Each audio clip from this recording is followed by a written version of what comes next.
All right, so if I could have your attention, please. So I'm going to take, before I introduce if I could please have your attention, thank you. So before I introduce our speaker for this afternoon, I just want to take about 5 or 10 minutes to set up the discussion for today. In my previous lecture, I'd been talking to you about the question of whether India can be considered a democracy, in what way it may or may not be a democracy. We had sort of looked at a broad set of considerations, and as I had mentioned to you in my previous lecture, this is a question that we're going to persist with for the remainder of this course. And I had mentioned to you that I was going to discuss the Constitution of India very briefly, how the Constitution came about, but that's a discussion that we're going to have to save until Thursday, because what I want to do today is to move directly to the theme for this particular week, and that's the question of development and well-being in India since 1947, more broadly in South Asia.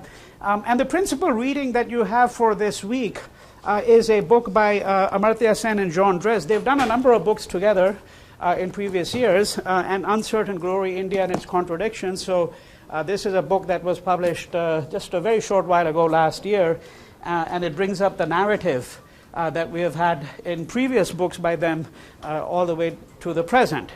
Now, I want to raise a couple of important considerations for your consideration. I want you to think about them, as we move into the lecture on Thursday as well. And some of that backdrop, I think, is going to be interesting in broader ways and in theoretical ways for the presentation that our speaker is going to make shortly. So the first set of considerations is the following, that when we speak of development, we have to obviously ask development for whom?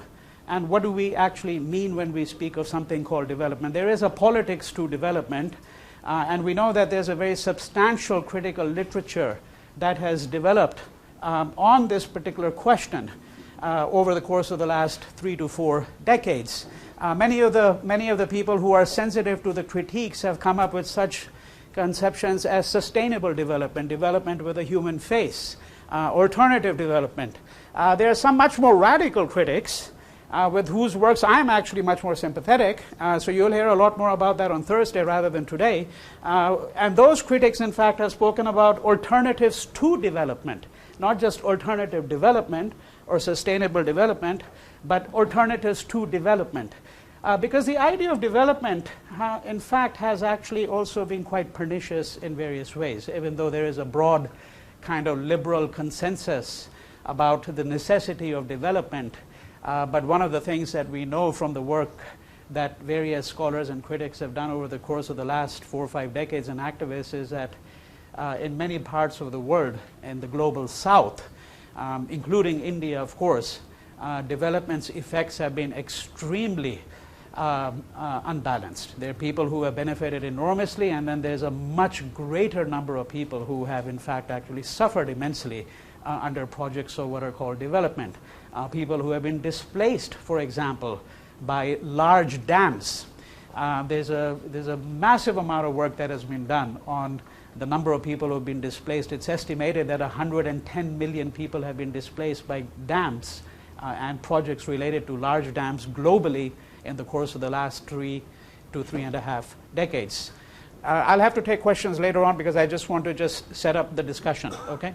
So the broad set of considerations, number one, have to do with the following, that in this particular book, what Amartya Sen and John Dreze do is they set up comparisons, all right? So they're comparisons with sub-Saharan Africa, they're comparisons with other countries in South Asia, and you have to think about how they proceed with their task, because the first thing is that most middle-class Indians, if at all, they are interested in the idea of comparison. They usually would like to compare India with China, or they would like to compare India with developed countries.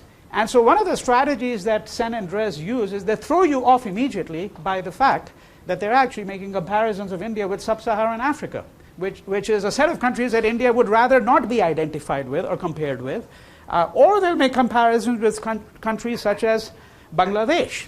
And one of the most arresting arguments in this book is the argument that, in fact, if you look at many of the critical indicators that are taken seriously, for example, in the UN Human Development Report, such as, for example, infant mortality rate, maternal mortality rate, under 5 mortality rate, or immunization rate, that if you look at these kinds of indices, Bangladesh comes off a lot better than India. Now, I think most people in India would be actually quite surprised to hear that. They would be taken entirely by surprise. So if you look, for example, at immunization rates, the tables that they give you indicate very clearly that Bangladesh has done a much better job. All right, even though the GDP of Bangladesh, all right, and per capita income is in fact lower than it is in India. So one of the things that they're also doing is they're putting into question the aggressive use of per capita income and GDP, which are indices that are taken seriously, of course, by most economists. And they put into question the utility of this because they argue that there are a whole number of other indices that, in fact, might be quite critical. All right, so that's one set of things you want to think about when you do that reading. How do they carry out the comparisons? What is the politics of doing comparative study? Why the comparison with Bangladesh, with sub-Saharan Africa, rather than, as I said, just a comparison with China, which is what ordinarily most people would really expect. All right. Now, one or two more brief remarks, and then I'll introduce our guest speaker and turn it over to him. There are a large number of questions that we are not going to be able to address even on Thursday when we look at this section here, but I want you to start thinking about them, and I think this evening's lecture might help you to think about it as well. When we look, for example, at the state of agriculture in India, now it has very often been argued, and I would certainly be one of the people who would be inclined to make that argument, that if you look at British rule in India, in effect, you can say that British rule was book-ended by famines. All right, so the Battle of Plassey takes place in 1757. Late 1760s, 1770, you have a massive famine in Bengal, which wipes out nearly a third of the population of Bengal. Okay, the casualties are estimated to be about 10 million. 1943, now that's 4 years before independence, you have another famine in Bengal. And it's demonstrably true that it wasn't really the shortage of food grains that led to the famine. And this is an argument that Amartya Sen has made, because before he became distinguished for other kinds of work, I mean, his lifetime work for many years was work on famines. And one of the things that he had shown, I think, very convincingly in his work on famines was the following. Number one, that famines do not take place in democracies. And the reason they don't take place is because you do have accountability. You have public perception of things, public knowledge. And secondly, that famines do not take place because of shortages. They take place of food. They take place because of difficulties and entitlements, what he calls entitlements. That is, that people don't have access to, for example, cash, okay, to transfer of money. It's a question of access, entitlements. It's not really per se the shortage of grain or food in a particular area that leads to famines. So if you look at British rule in India, 1943, you have a massive famine. And in fact, we know that there was grain that was being shipped from India to troops in Australia, right, in order to help World War II efforts. And 1770. So that's what I mean when I talk about British rule being bookended. Now, it's been argued that in independent India, you've never really had any famines. Well, we know that malnutrition is a severe problem in India, affects approximately 50% of the population, really.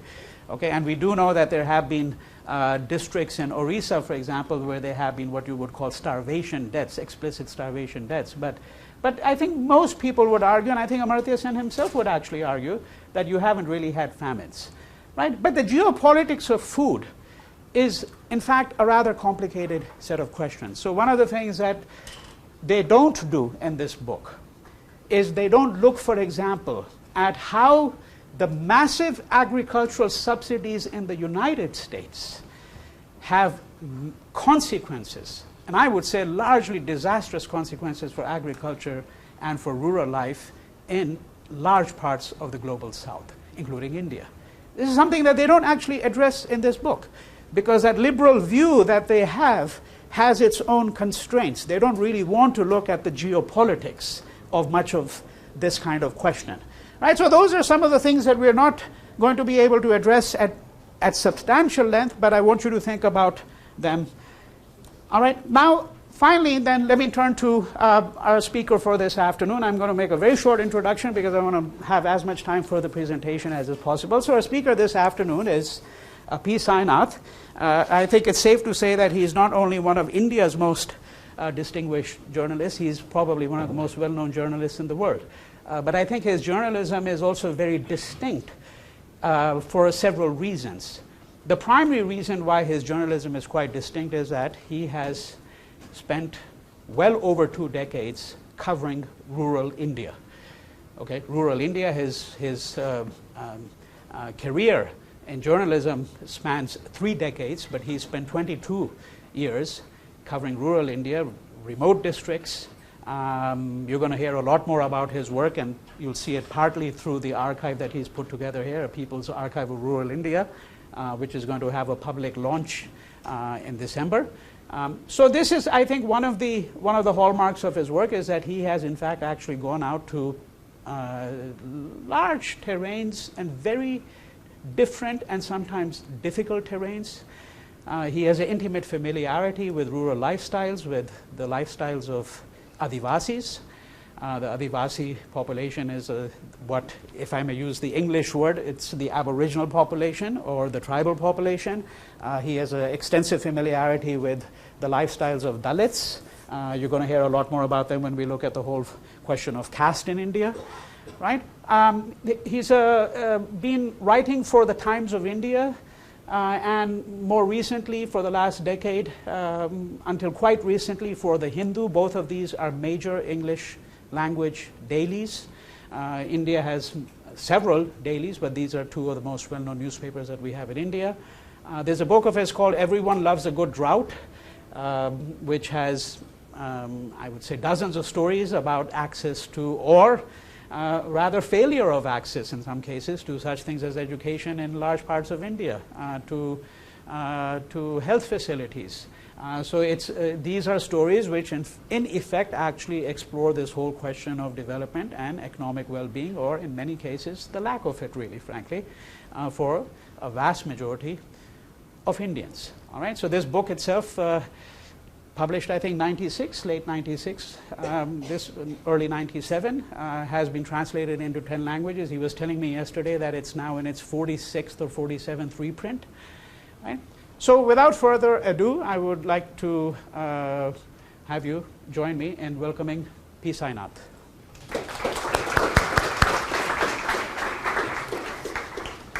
I think we could transfer this to you.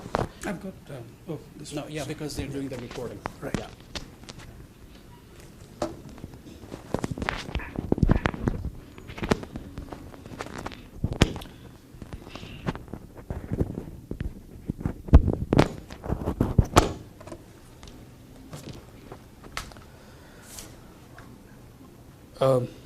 Good afternoon, everybody. I'm going to be talking to you about the most complex part of planet Earth.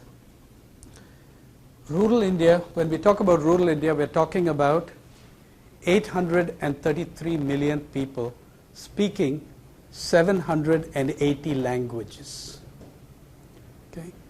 Of those 780 languages, 6 are spoken by more than 50 million people, 3 are spoken by more than 80 million people. At the other end of this, 1 is spoken by more than 500 million people, and at the other end of the spectrum are significant numbers of languages which are spoken by less than 200,000 people, and 1 in the northeastern state of Tripura that has 4 speakers left. Okay. So for sheer linguistic diversity, you're not going to find it anywhere else.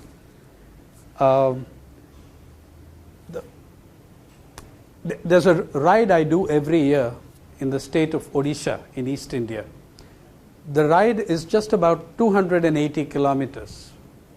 Miles is, how much is that in miles? Maybe, yeah. Over 400, 200 miles, on which ride, I take a week to do it by car because we stop all the time and converse with people, my friends and I. And on that 200-mile drive, you can record or listen to 40 languages. It's that diverse. Some of these are from families of languages that no longer exist. Some of these have we can't say they're from the Indo-Aryan group or the Indo-European group or the Dravidian group or the Indo-Tibetic languages. They're just unique languages. So much, that's the linguistic diversity. It also has an unrivaled occupational diversity. Which means that the kind of professions that exist across this place, it's really what I call a continent within a subcontinent. The kind of occupational diversity you have in these places, some of those are professions that exist in other countries of South Asia, whether Pakistan or Bangladesh, they do exist, or even in Sri Lanka. But there are some which either don't exist anywhere else or exist in their largest form in India. For instance, how many of you have heard of the fermented liquor called toddy? Yeah, you've heard of toddy. Good. Just one.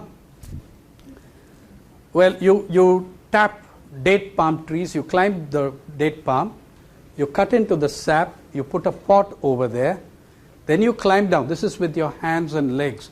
There are no elevators, there is no fire brigade to help you, there are no ladders, no ropes, nothing. You climb up and down. You find this profession even in the Philippines, but numerically quite small. Why do I mention this? It's a very unique profession. The average toddy tapper who goes up has to clean each tree 3 times a day because the pot gets full after 3 hours, 4 hours. So he has to go up holding one pot. He's climbing with hands and legs, changes the pot, comes back. In season, he does roughly 50 trees 3 times a day. Do you know what that height is? Twice the height of the Empire State Building. He does that for a living. It's about twice the height of the Empire State Building. At any rate, every day of his life in season, he climbs more than the height of the Empire State Building. He's got no risk insurance. He's got no safety nets. If you fall, you're dead or you're crippled for life. 50 trees 3 times a day. That's a profession. And there are very large numbers of people. The same toddy, if you don't ferment it, if you stop the process of fermentation and add some natural substances to it, becomes molasses. Like you get sugarcane molasses, you get palm jaggery, palm molasses, which are, by the way, sweeter, healthier, and less diabetes-inducing than cane jaggery. So he does this incredible service, and he earns next to nothing.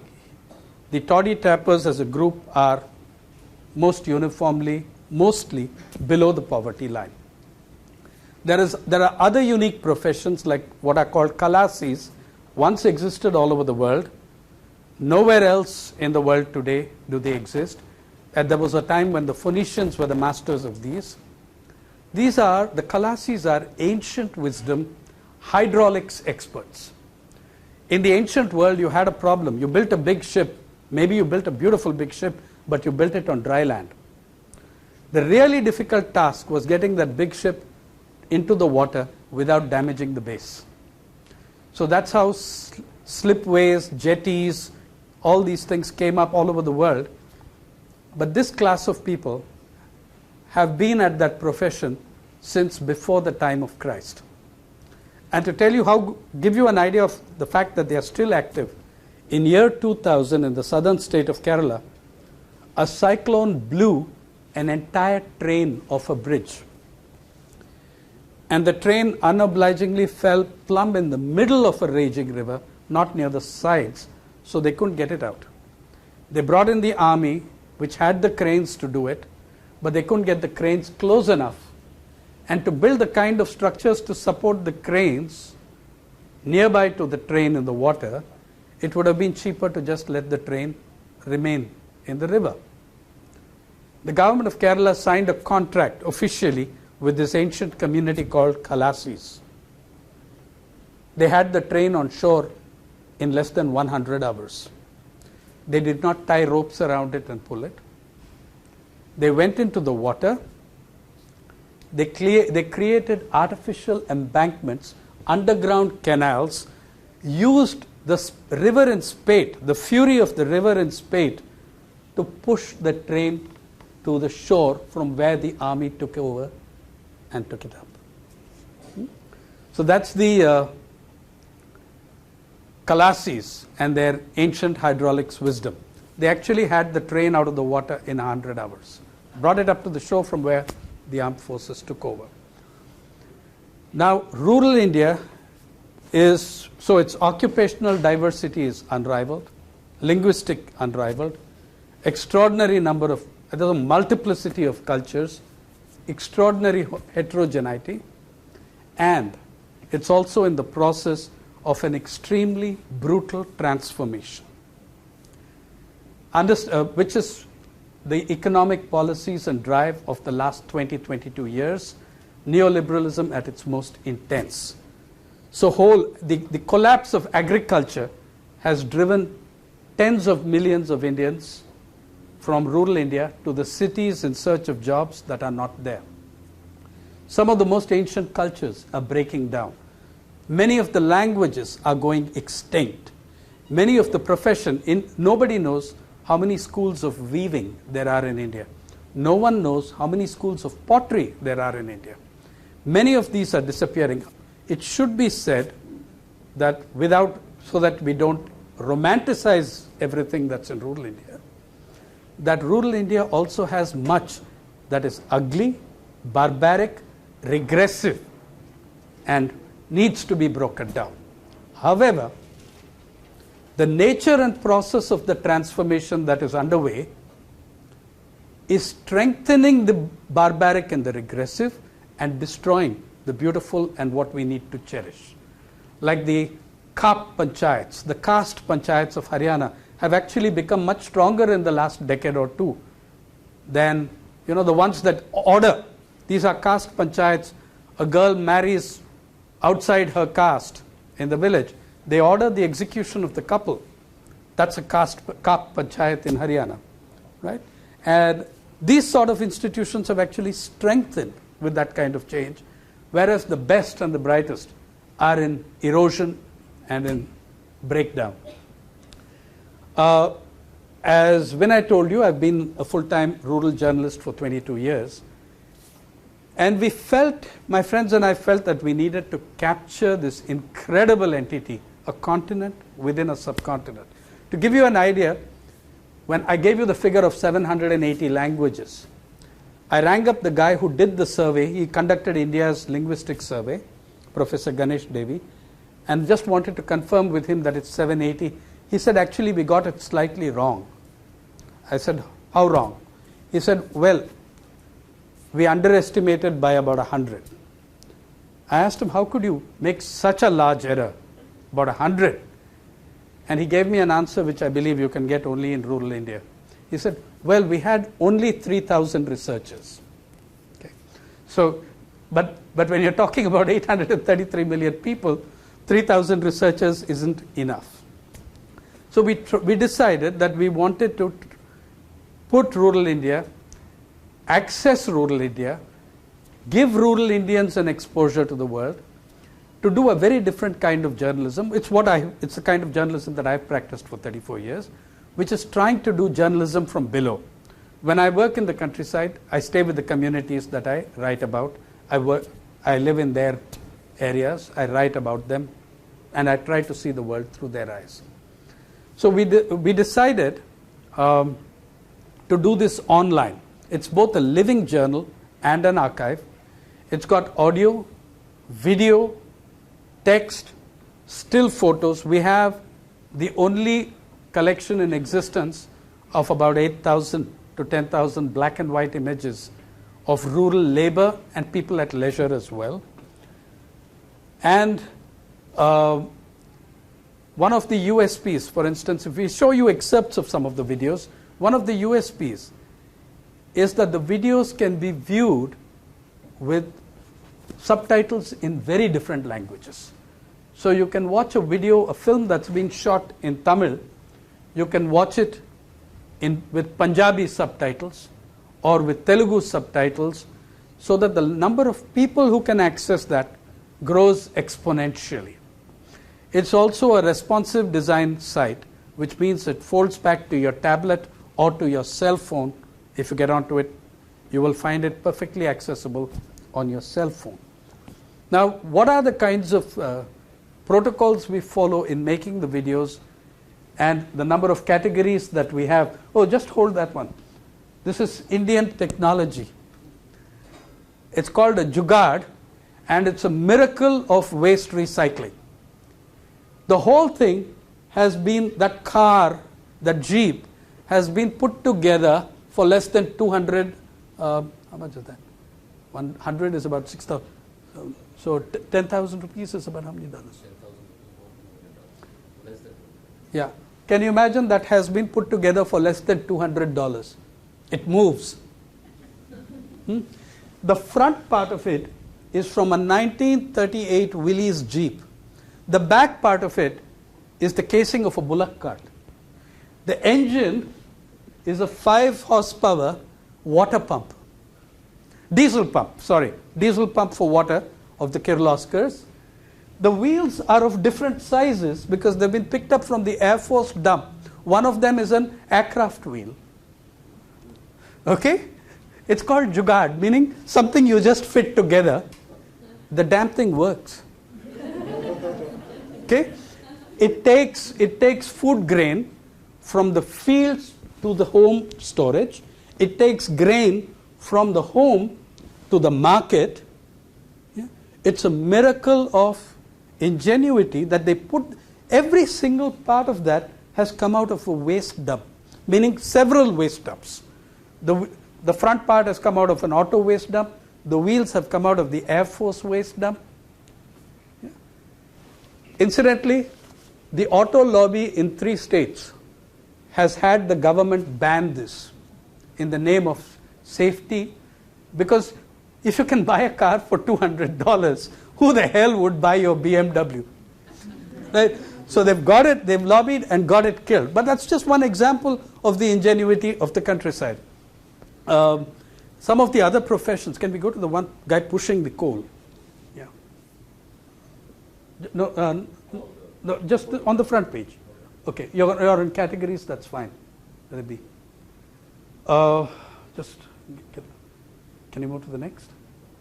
Yeah, one of the pictures you're going to see is about the most marginalized people. The previous one is about the most marginalized sections. This guy,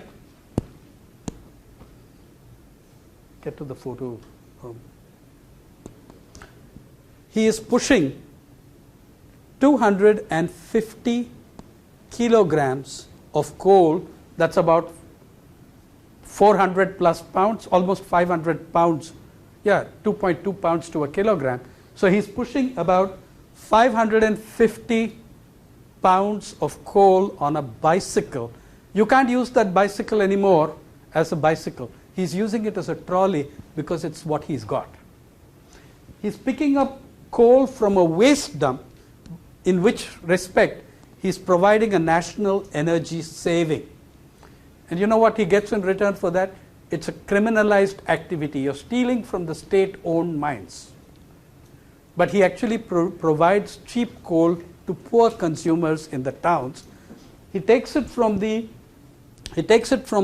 waste dump, and those waste dumps are millions of tons of soil that you dig up when you do open cast mining.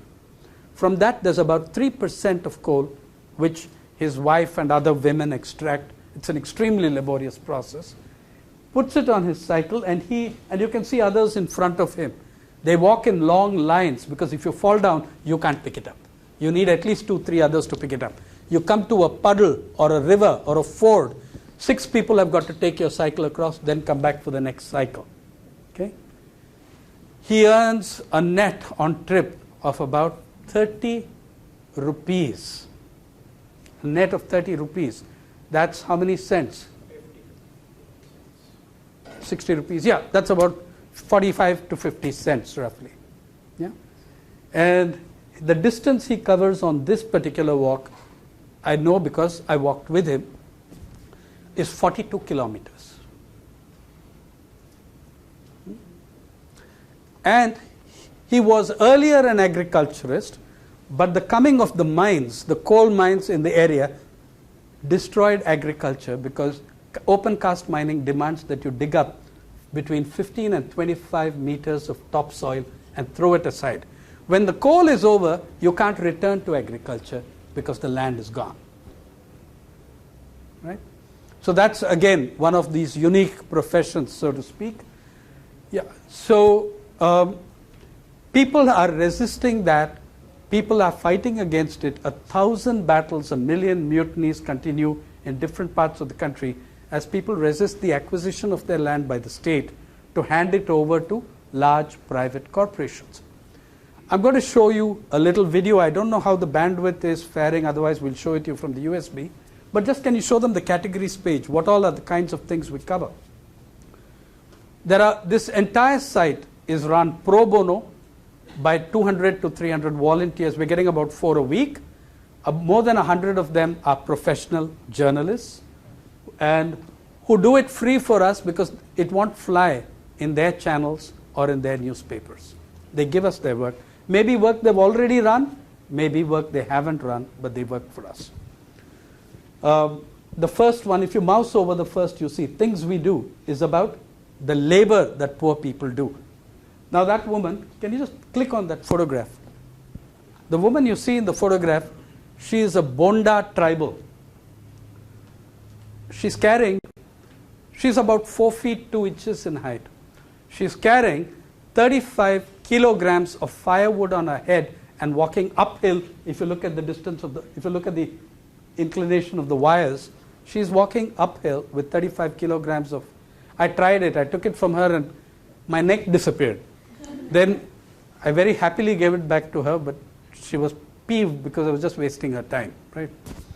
That's 35 kilograms. That's it's one of the most ancient tribes in the world. It's part of what is called the Austroasiatic family, like the Jarawas of the Andamans.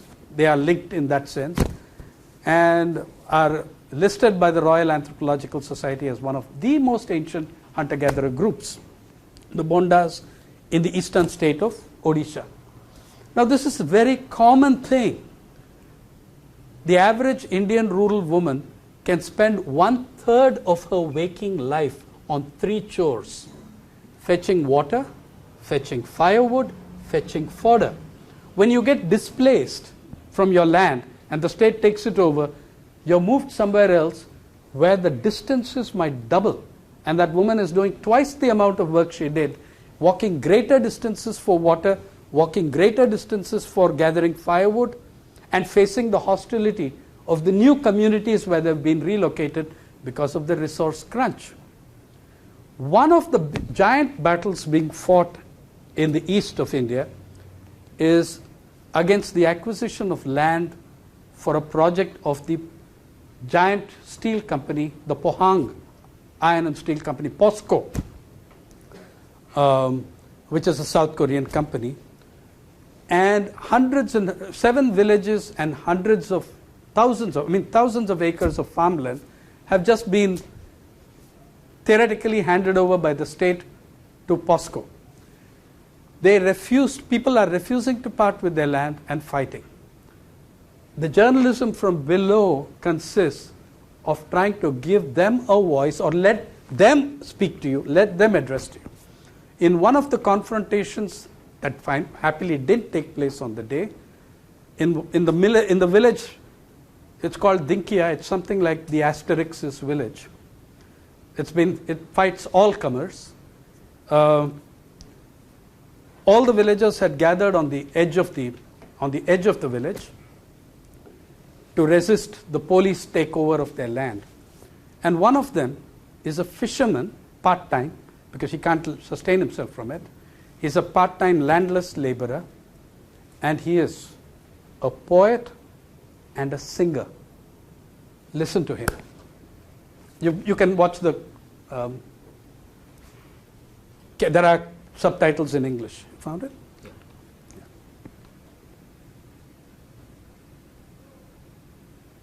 Stop it at 2:30. No, there's no volume. What are we doing? Sorry, we've been having this problem for some time. Do you want to do it off the USB? Yeah, I'm doing it off my machine, but the volume is not. Did the volume switch on that? Yeah. There is, it can take, but this one especially is not. Yeah, but it should sound here. Yeah. Yeah, but it's there. That's a connection problem.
We're just showing you little excerpts of these.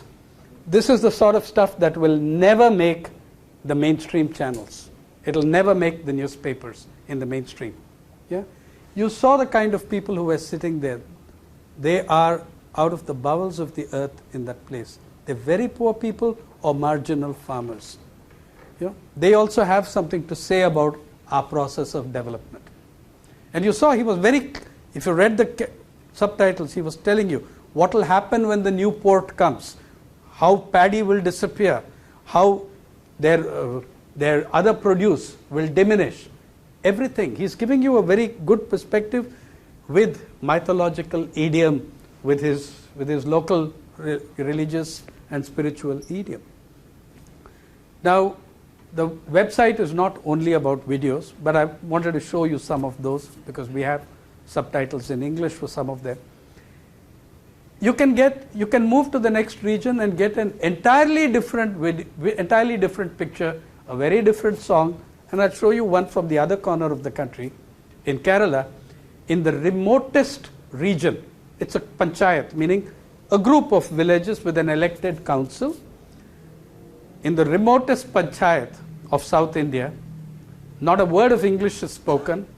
Nobody has any written material in English. There are no posters in English, no signboards in English. But when Siddharth and I here, along with 6 others, walked into the local tribal school and asked the kids, this is between class 1 and class 4. The age groups are 6 to 11. And we asked the kids, what's your favorite subject? They said English.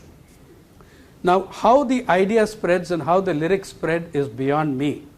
But I should also clarify that not a single potato is grown within 50 miles of this region, of this cutoff region, within 100 kilometers. So, and they don't consume potato, and nobody speaks English in the village. When I challenge them, okay, you say English is your favorite subject, show me your English. And these little tags sang us a song in English. Do not ask me where they got the lyrics from. I haven't a clue.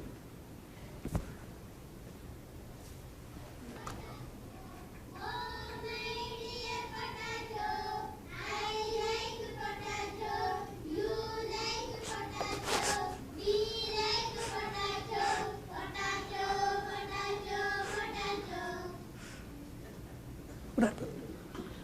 What happened? This is an older video. Just a second. Click on it. Yeah. You'll see something at the end of the video. Who gets the credits for the film?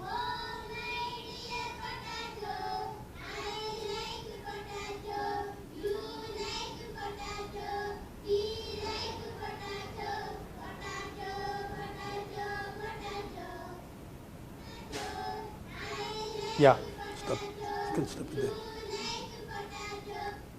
there. The ethical protocols of the website are the film belongs to those girls. It's their credits given first and prominently. If we are doing films on landless agricultural laborers, as we are, some of my friends are doing that for me on landless agricultural women labor, that story of that woman, which might be a video of 10 to 15 minutes, belongs to her. We don't just acknowledge her contribution to the video, we acknowledge her ownership, we establish her ownership of the story. So that, that's also another change in the power equations of journalism that we want to bring about. That this person owns the story. Without her, there wouldn't be a video, there would be a film. Now, if you can, can you go to the resources page? Here's something for students. The entire site is very strongly oriented towards teachers, students, academics, and others. Hold it, just hold it. Yeah. On this page called resources, all official and independent reports connected with rural India, you will find them. We already have 50. We should reach 1,000 in 2-3 years, hopefully. Whatever has a soft copy or an electronic copy will be here. So anyone doing assignments, studying, can go directly. It's not that we're giving you links to the report. We're giving you the full text of the report, resident on one page, and with a quick summary which helps you cite the source correctly. Can you open one of them? Go down to that. Next to that one. Now, this is one of the most important reports in India's past 5 decades. It's called the National Commission for the Enterprises in the Unorganized Sector. Now, you get the report, the date, the commission members, the copyright, and then we give you just go up slightly. Down rather, sorry. We give you the focus of that report in 2 paragraphs, and then the important factoids. Now go down. The most important facts coming out of the report. At the end of 2004 or 5, 836 million or 77% of the population were living on less than 20 rupees a day. Okay, that's about 35 cents. And constituted most of India's informal economy. Guys, this is a Government of India report. It's not something I wrote. It's a Government of India report which the government keeps very quiet about. In fact, that commission's website has been taken down by the government quietly last year. However, I saved all the reports. So they will now be available on this website. So you have reports on every kind of subject so long as it's connected to rural India. Can we go out of that and go to talking albums and show you other things that students are participating with us? You're going to see a talking album, a few snippets of a talking album shot by a 19-year-old undergrad from Princeton, but a girl from Delhi, Punjabi girl from Delhi, moving to the other end of the country in Kerala and shooting what we call a talking album, because which simply means that apart from the regular captions of the photographs, we have audio captions. Now 3-4 colleges in India are wanting to work with us so that they can give their students assignments which can go up here, for which they'll be graded, evaluated, well, 80% or 90% by their faculty and maybe 10% by us for the presentation and the communication skills. Here, look at a couple of the photographs from this young, she's not a journalist, she's just a student.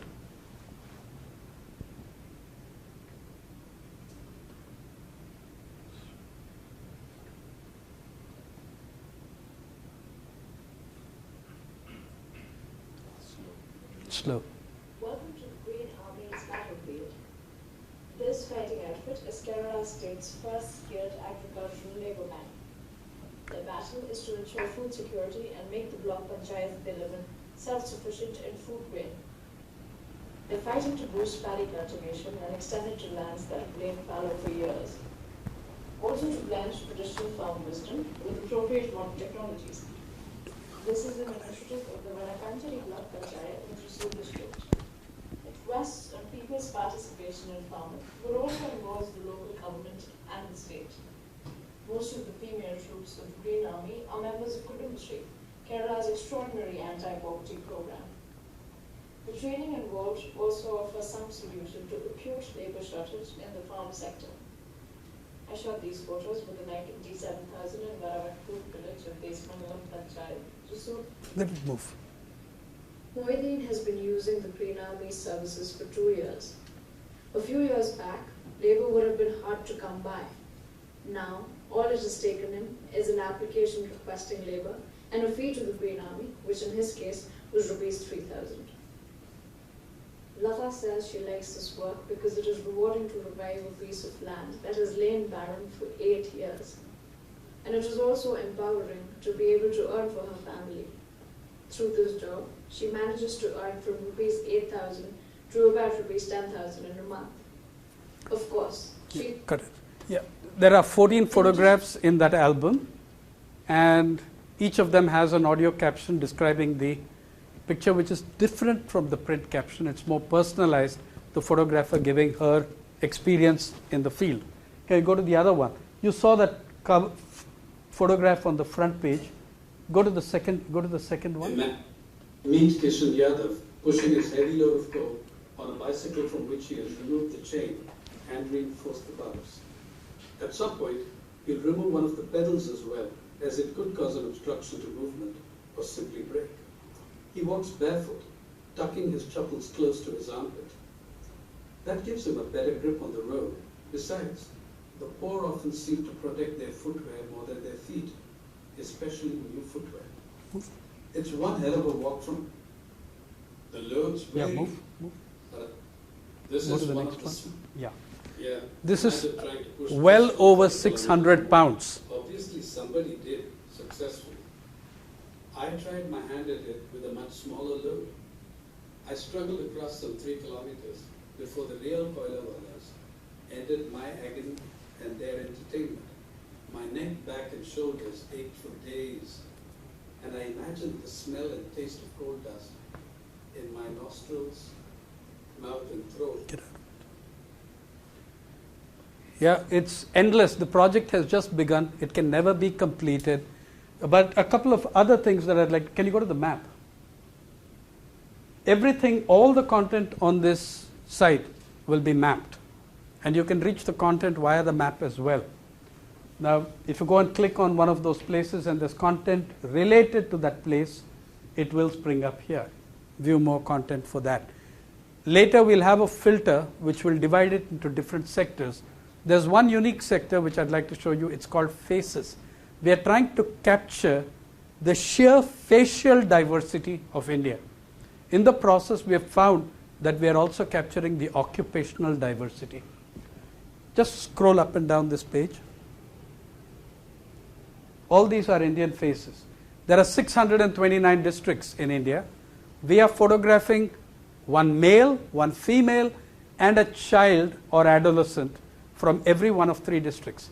So we are aiming at 2,000 photographs across a subcontinent. The A, B, C simply refers to, go to S. All the districts whose name starts with an S comes under the S. And you can look at the sheer diversity of the faces there. Click on the first one. Yeah. Now this is a Kashmiri face in Shopian district, starting with an S. Look at the occupation. He's a daily wage laborer in Shopian district of Kashmir. Can you go to the next face? This is also an Indian face. This is shot Vinay by Madhushri Mukherjee. He's a hunter-gatherer, occupation hunter-gatherer. He's a Jarawat tribal. That's also an Indian face. Next one. A fruit seller, go on. A temple priest, a dairy farmer, all these in different parts of the country. Domestic help, part-time student, part-time laborer, organic farmer, a guide at a religious shrine in Kashmir. This guy specializes in raising bulls for bullfighting. It's a very, very highly specialized occupation. He raises Jallikattu. Jallikattu is a Tamil Nadu phenomenon of bullfighting. The bullfighters don't have swords and weapons. You have to get in there with that bull with your hands. Okay? So he raises those bulls, and they also pit the bulls against each other. Then go to the next one.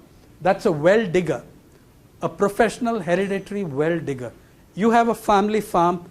She and her family will come and dig you a well between 30 and 60 feet deep with their hands and shovels. Nowadays they've started using a drill and stuff to get past the bedrock, but it's physical labor that creates those wells on the farms. Paddy farmer in Goa. Go on. Also from Goa. You move on. A fisherman in Goa who I think was roughly past his 3rd drink when the photo was taken. And yeah, he's high. And again, another tour guide, a daily wage laborer.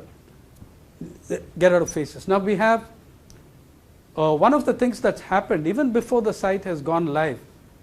Some students got pretty inspired by this, and 3 young guys in Kerala, in the state of Kerala, divided the state into 3 parts and went about on their own shooting faces not only in every district but in every block. Every district will have about 10 blocks. They're shooting 3 faces in every block. They've already set piece up 400 photographs. They're all journalism students, but so are others also doing it. Can you go to the categories again? Okay, there are different types of films covering everything from, it's not only about displacement. We cover the martial arts, the most ancient martial arts, and things that people would never suspect can exist in the Indian countryside. Watch this. We did a film on the oldest martial art. Can you hold it? Most ancient of Indian martial arts called Kalari. And deep in rural India, we decided to interview the grandmasters of the martial art. And only in Kerala, in rural Kerala, can you end up with a woman grandmaster.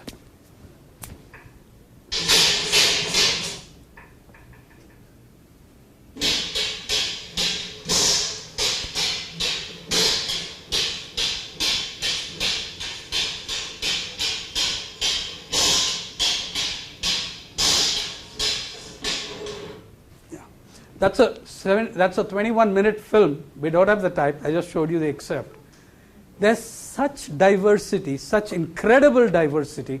To capture it, we call it many worlds, one website. Okay? Can we go to the categories and show them some of the articles? There is seamless movement between articles, videos, audios, text, the whole works. Say, if you went here, farming and its crisis. Go up. The after-death industry is an article on how the low bureaucracy harasses and humiliates poor people after someone has died in the family. to get the post-mortem done and to get that post-mortem report, you could spend a few $100s. Okay? So it's called the after-death industry. This is part of the gigantic wave of farm suicides that have been taking place for more than 15 years now in India, with nearly 300,000 farmers taking their own lives. Can you go back to the photograph on the top of it? That's grandfather and grandson. Between them, a generation is missing because his son and his father committed suicide. The old man wanted to tell us his story but kept choking with tears, and he would keep pushing the boy to tell us the story. So that's the story. It's one of the 200 reports we will have on the farm crisis and the farmers' suicides. So in every category we have audio, visual, text. There will be thousands and thousands of text articles. There already are a couple of hundred in the... Now it's an archive and a living journal. Our newsletter will divide the stuff into new stuff and new old stuff. Anything older than 12 months is what we call archival in journalism. And the rest is contemporary. Okay? Now, let me show you one little view, last one on snippet of development from the point of view of a farmer being thrown off the land. She is a highly skilled, Gujari, you have Gujari? She is a highly skilled farmer growing a particular exotic leaf called the betel leaf. It's used in pan, chewing pan, but it also has a large number of medicinal uses in indigenous medicine, like in Ayurveda, for instance. She is challenging the logic. She is challenging and demolishing the logic that the steel project will bring jobs. And she's telling you, it's ridiculous. You're talking about the age of computerization and cell phones and saying that those are going to create jobs for us. Listen to her. Can you make it full screen? She's 70 plus and a farmer doing very well.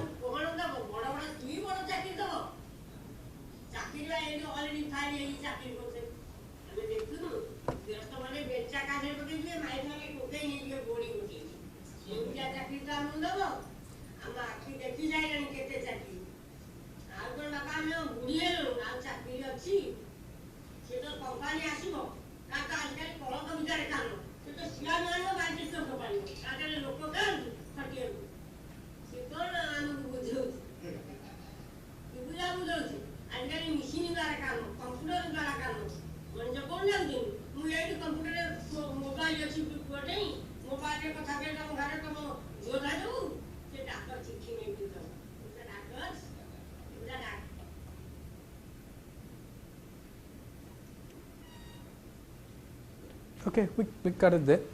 It's a 7-minute film where she takes on every proposition of officialdom and tells you why their projects will not create jobs, why they will destroy far more livelihoods than they will create jobs, right? And it's her speaking. You will never see the filmmakers in our films. It's entirely her film. It's her show, her voice that dominates. And the first credit of the film and the ownership of the story is also hers. She is a farmer at 70 plus, working 10, 12 hours every day of her life. Now, about the site, anybody can contribute to it, not even just Indians. We do have people who might come out on field work or studies and then give us photographs in the areas they have worked. Anybody can contribute, but it is a heavily curated site. We are not Wikipedia. A lot of very important decisions are democratically taken by me.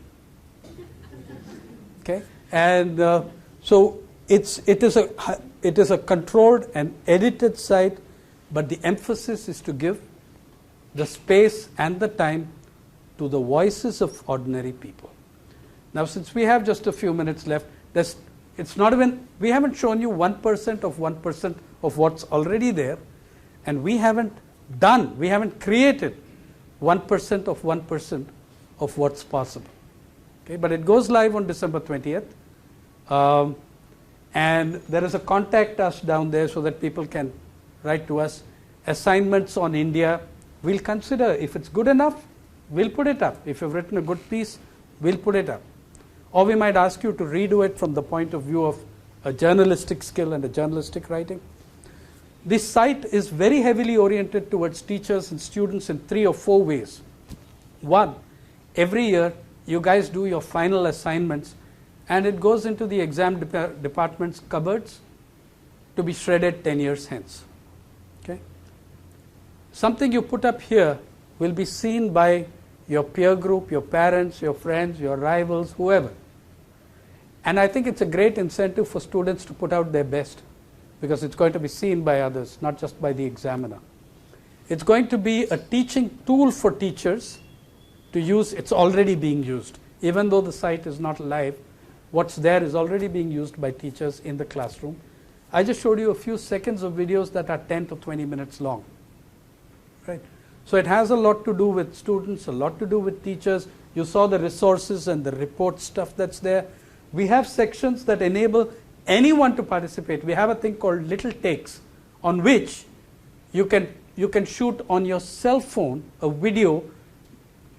Did you like the Potato song? Yeah. That was shot by Siddharth on his cell phone. No? You can't tell because it was so good, but it was shot by him on his cell phone. And people are contributing stuff like that. Yeah. It's a project that will never be complete and should never be complete. Thank you very much. Yeah.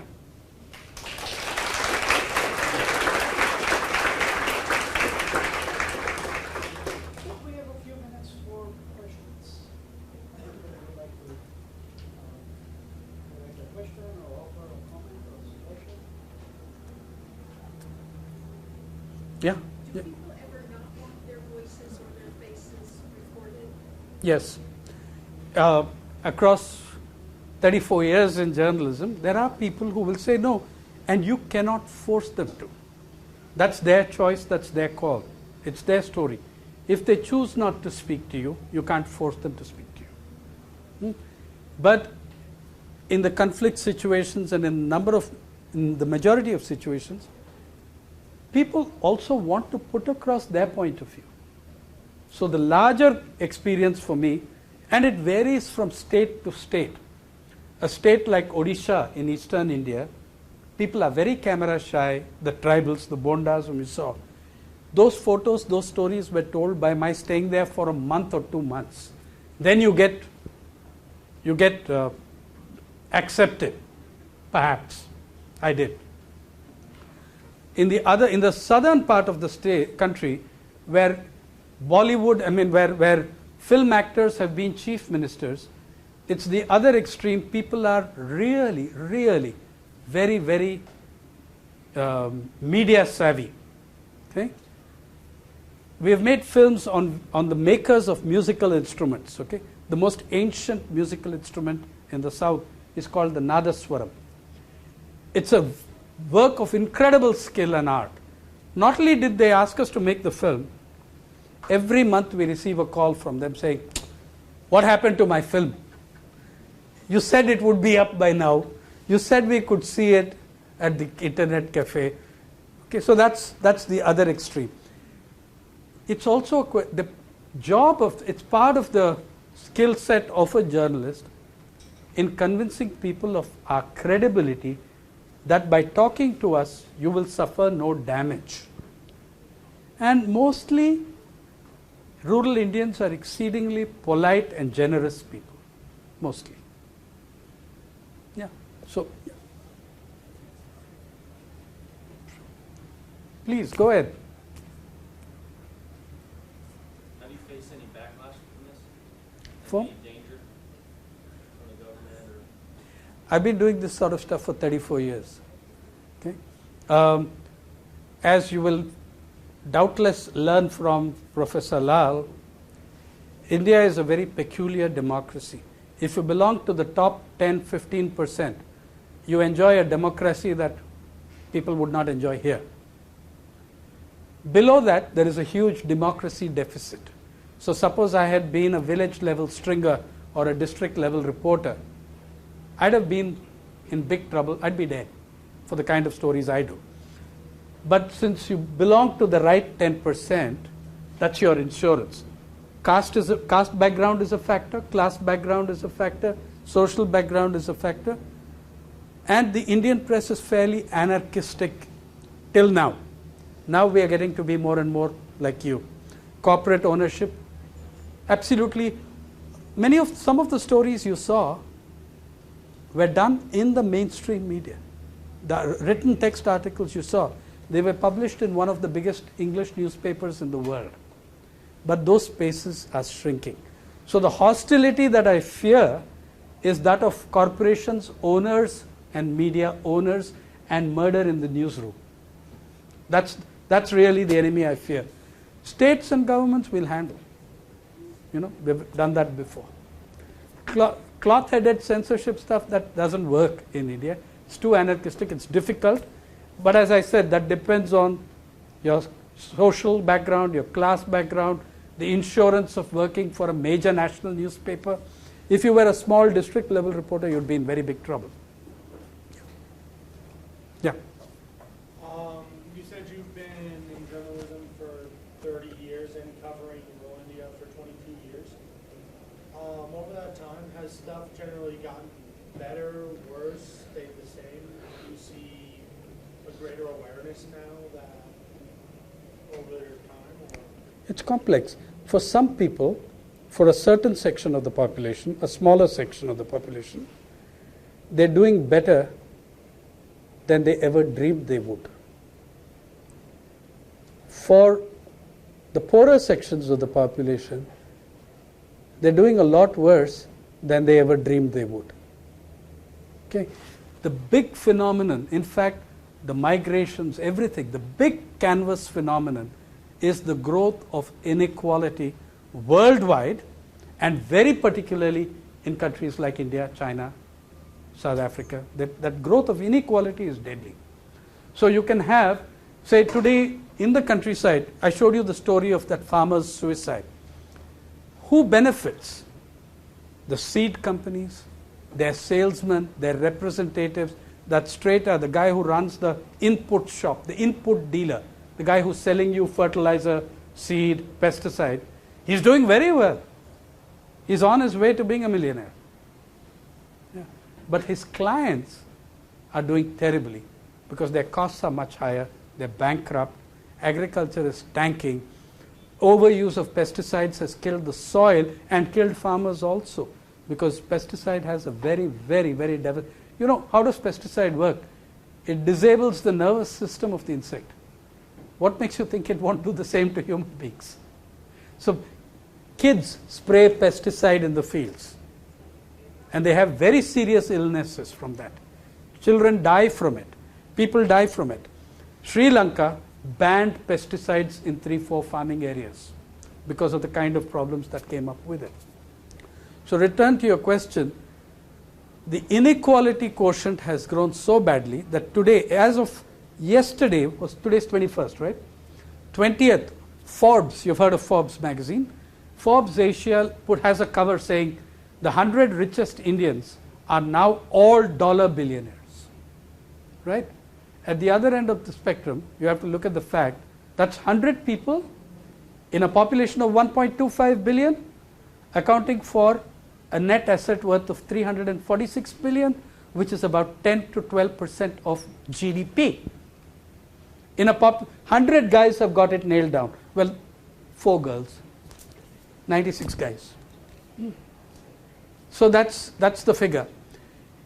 The same nation, we today rank 4th in the list of global billionaires, dollar billionaires. United States at the top, Russia, China have some numbers, then it's us. Okay? But while we rank 4th or 5th in the dollar billionaires, India ranks 135th in human development. In the Human Development Index of the United Nations, we are number 135. We are below every Latin American country, including Bolivia, okay, and every Caribbean country barring Haiti. So you have 2 entirely different planets existing within that, not just in the countryside, but as in the so also too in urban India. So, yeah, so things have gotten, I would say that these policies that I'm criticizing and attacking, I am a direct beneficiary of those policies. I have done better in the last 20 years than in the preceding 20 years. As you said, I've been 34 years a journalist. My last 20 years have been far more useful, prosperous than the preceding 14. But that's not how it has been for the vast majority of people. Yeah. Thank you very much. Time's up. So let's thank our speaker once again.